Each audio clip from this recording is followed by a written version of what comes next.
वो या जो हिंदू राष्ट्र की बात करते हैं, सनातन राष्ट्र था, सनातन राष्ट्र है और सनातन राष्ट्र ही रहेगा। गुरु का ज्ञान आगे नहीं बढ़ेगा। अरे आप भी प्रश्नों को दबाइए मत। तो आपको विवेक जी, मैं आज पहली बार आपसे मिला, मैंने बहुत सुना आपके बारे में, देखा भी, अच्छा है, खूब प्रखर वक्ता है आप, सनातन के विरुद्ध में खूब अच्छी तरीके से बात कर लेते हैं आप। जरूर की इस बात को कहना चाहूंगा कि उस दिन आप कहाँ थे जिस दिन ओबीसी ने योगी जी को मदारी कहा था।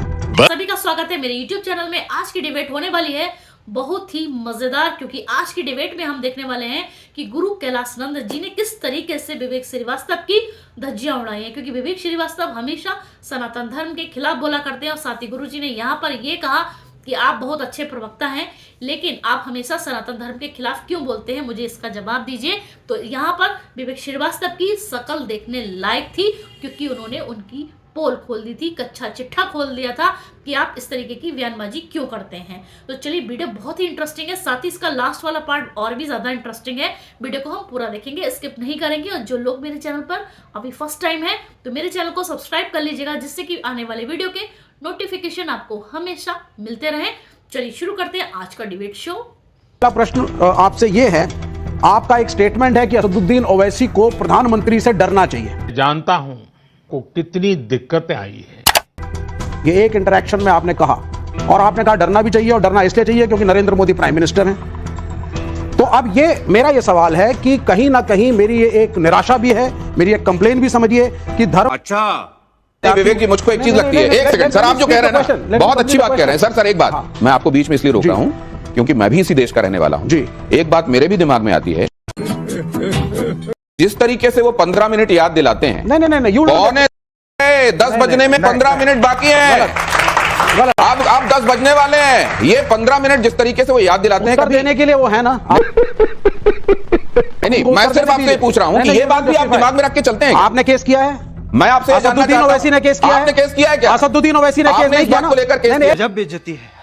मैं सिर्फ ये जानना चाहता हूं कि प्रधानमंत्री से डरना चाहिए, आपने केस किया है क्या इस बात को? नहीं, आप सुन लीजिए एक मिनट पहले। मेरा प्रश्न है, उसका उत्तर उनको देने दीजिए, गरिमा और बढ़ेगी। मैं तो सिर्फ सप्लीमेंट कर रहा हूं। प्रश्न नहीं होंगे तो धर्मगुरु का ज्ञान आगे नहीं बढ़ेगा। अरे आप प्रश्नों को दबाइए मत, तो आपको यहाँ पे व्यवस्था मिल जाएगी। हाँ, तो मुझे ये वाली बात भी दिमाग में रखिए। बिल्कुल दिमाग में है। बिल्कुल विवेक जी, मैं आज पहली बार आपसे मिला, मैंने बहुत सुना आपके बारे में, देखा भी, अच्छा है, खूब प्रखर वक्ता है आप,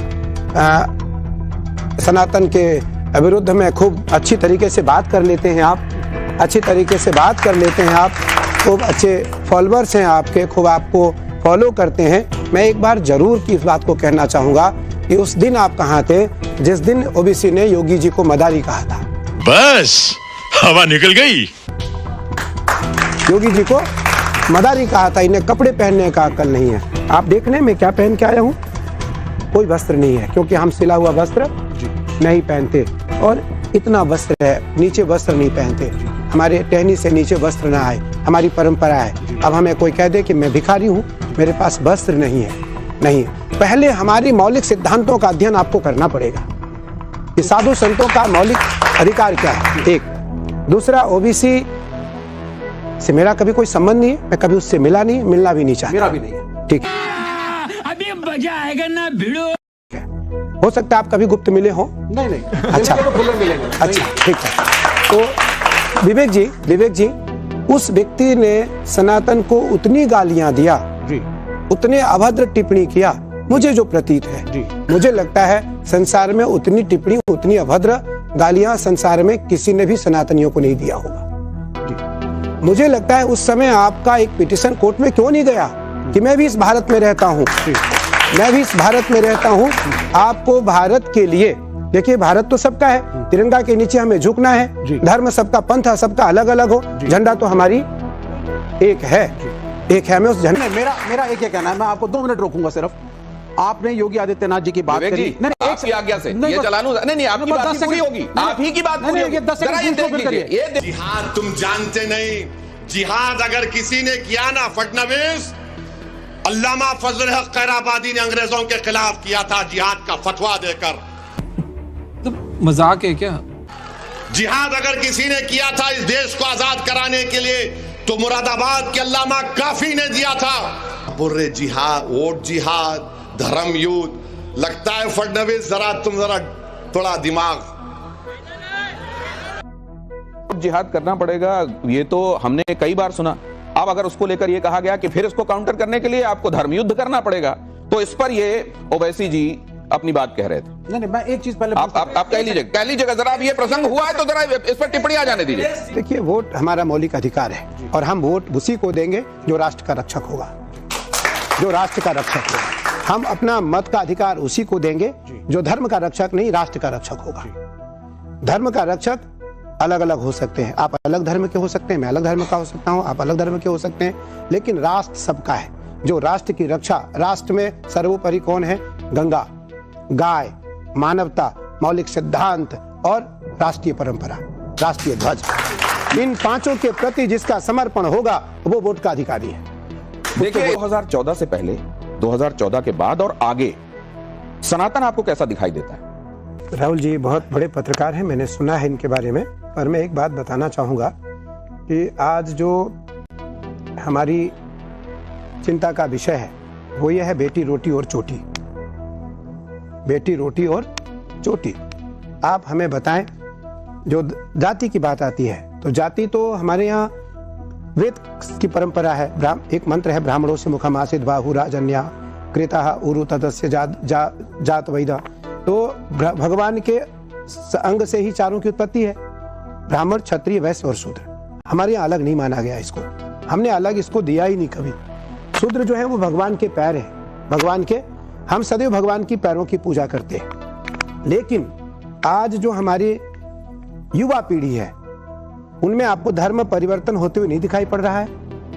लेकिन यहीं पे एक धर्म संकट है स्वामी जी, मेरा भी यही। अगर मान लीजिए अलग अलग तरह के विचार हैं किसी समाज में, कहते हैं समाज को इवॉल्व करने में, उसको और आगे ले जाने में वो अलग अलग तरह के विचार महत्वपूर्ण होते हैं। और वहीं ये भी माना जाता है कि बटेंगे तो कटेंगे।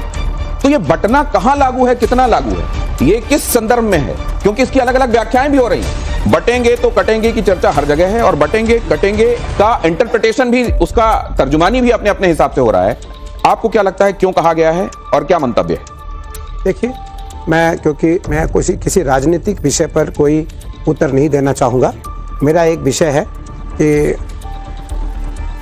सत्ता, भगवान कभी किसी गर्भ में, माँ के गर्भ में नहीं आए, भगवान किसी स्त्री के गर्भ में कभी नहीं आए, एक बार आए। आपको विद्वान हैं आप चारों, एक बार भगवान कृष्ण एक स्त्री के गर्भ में गए परीक्षित को बचाने के लिए। बाकी भगवान प्रकट हुए, अयोध्या में भी प्रकट हुए, मथुरा में भी प्रकट हुए, भगवान ने जन्म नहीं लिया।